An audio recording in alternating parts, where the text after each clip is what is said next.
امریکہ میں موجود P T I کے جو ٹاپ کے لوگ کنفرم کر رہے ہیں اسی خبر کو، عمران ریاض نے بھی کنفرم کیا ہے۔ آپ کو پہلے پی ٹی آئی کے لوگوں کی جانب سے دی جانے والی خبر کے متعلق آگاہ کروں۔ دیکھیں ڈونلڈ ٹرمپ اس ٹائم فلوریڈا موجود ہیں، جہاں ان کا ہیڈ کوارٹر ہے، ان کا اپنا گھر ہے۔ انہوں نے پوری الیکشن کمپین بھی امریکہ کی ریاست فلوریڈا سے چلائی ہے۔ اب خبر یہ ہے کہ امریکہ میں موجود پی ٹی آئی کے ٹاپ لوگ، جن میں سجاد برقی، عاطف خان اور دیگر لوگ ہیں، مختلف تنظیمیں بھی ہیں، تگڑے بزنس مینز بھی ہیں، جو پاکستان کے انفلوئنشل لوگ ہیں، جنہوں نے ٹرمپ کو فنڈ کیا، اور پچھلے چند دنوں سے یہ خبر آ رہی تھی کہ ٹرمپ کے ساتھ ملاقاتیں ہو رہی ہیں، انہیں بریف کیا جا رہا ہے، انر سرکل کی ملاقات ہو رہی ہے۔ لیکن خبر اب اس سے زیادہ بڑھ کر ہے۔ خبر یہ ہے کہ 26 نومبر کی رات جب پی ٹی آئی کے کارکنان کے ساتھ ظلم ہوا اور ڈی چوک پر انہیں شہید کیا گیا، تو اس کے ایگزیکٹ 3 دن بعد 29 نومبر کو ڈونلڈ ٹرمپ کی زیر صدارت ایک اجلاس ہوا، جس میں پی ٹی آئی کے اوورسیز قیادت، یعنی اس میں صرف امریکہ کی قیادت شامل نہیں بلکہ اور بھی ممالک سے لوگ آئے تھے۔ میری اطلاع کے مطابق جو خبر پہنچی ہے وہ برطانیہ سے، یورپ سے بھی کچھ لوگ فلائی کر کے امریکہ آئے تھے، کیونکہ ٹرمپ کے ساتھ یہ اہم ملاقات تھی۔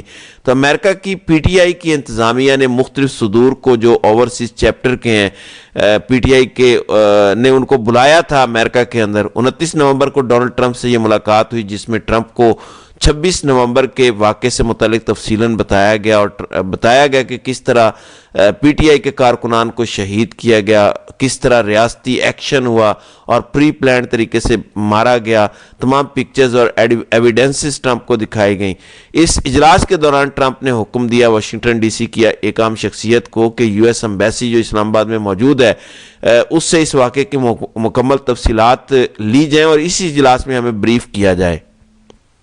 آدھے پونے گھنٹے بعد یو ایس ایمبیسی نے تمام تر تفصیلات بتائیں، اور پھر اس اجلاس میں شرکاء کو 26 نومبر کے واقعے سے متعلق آگاہ کیا گیا، اور پھر ٹرمپ نے خان پر بننے والے کیسز کی تفصیلات لیں۔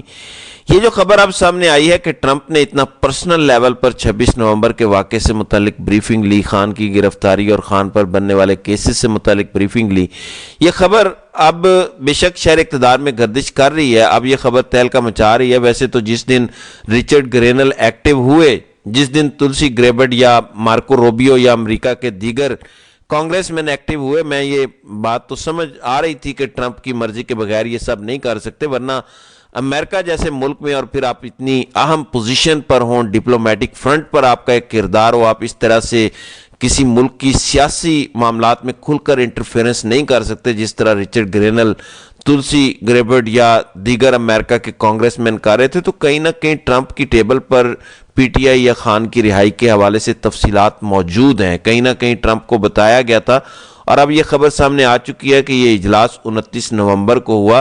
عمران ریاض نے یہ خبر دی کہ جو امریکن ڈائسپورا ہے پاکستان تحریک انصاف کا، یا یوں کہہ لیجیے جو پی ٹی آئی کے اوورسیز امریکن لوگ ہیں، انہوں نے 26 نومبر سے پہلے ہی 5 نومبر کے بعد ٹرمپ کو صورتحال بتانا شروع کر دی تھی، اور گاہے بگاہے یہ خبریں آ رہی تھیں کہ سجاد برقی، عاطف خان، زلفی بخاری، ان کی ملاقاتیں ہو رہی ہیں۔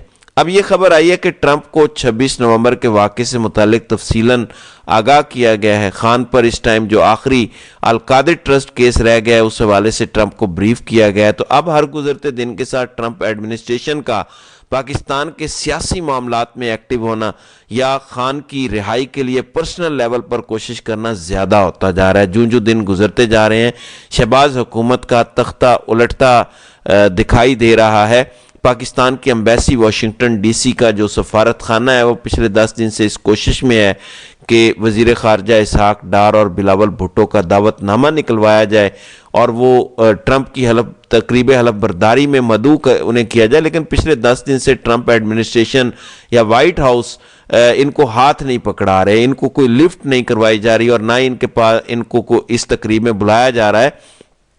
این ممکن ہے پی ٹی آئی کی کسی شخصیت کو بلایا جائے۔ یہ بھی کوئی اچنبے کی بات نہیں کہ اگر آئندہ آنے والے دنوں میں ہمیں خان کے نام کا کوئی دعوت نامہ بھی نظر آ جائے، یہ بھی اچنبے کی بات نہیں ہوگی۔ اگر خان کے نام کا دعوت نامہ نہیں آتا تو پی ٹی آئی کی کسی بڑی شخصیت کے نام دعوت نامہ آ جائے۔ کم از کم پی ٹی آئی کے لوگ ایکٹیولی کام کر رہے ہیں۔ پھر ایک امپورٹنٹ بات کہ پی ٹی آئی کے امریکہ کے جو لوگ ہیں وہ بڑے چپ چپیتے کام کر رہے ہیں، کیونکہ انہیں اندازہ ہے کہ اسٹیبلشمنٹ ان کے لیے وہاں بھی مسائل کھڑے کر سکتی ہے۔ تو جو کچھ کاروائیاں یا ملاقاتیں ہو رہی ہیں وہ بڑے آرام سے پس پردہ ہو رہی ہیں۔ اس لیے آج تقریباً 1 ماہ بعد ہمیں یہ خبر سامنے آئی کہ 1 مہینہ پہلے فلوریڈا کے اندر یہ اجلاس ہوا تھا۔ آئندہ آنے والے دنوں کا سیاسی منظرنامہ بڑا خوفناک ہوگا جب ڈونلڈ ٹرمپ امریکہ کے صدر منتخب ہوں گے، چارج سنبھالیں گے۔ اس کے بعد ڈونلڈ ٹرمپ عمران خان کی رہائی کے لیے کیا کچھ کریں گے، دس از ٹو بی سین۔ بہرحال دیکھتے ہیں کہ آئندہ آنے والے دنوں میں اس حوالے سے کیا ہوتا ہے۔ تو ناظرین کرام، آپ کی اس ویڈیو کے حوالے سے کیا رائے ہے؟ آپ اپنی رائے کا اظہار کمنٹ سیکشن میں ضرور کیجیے گا۔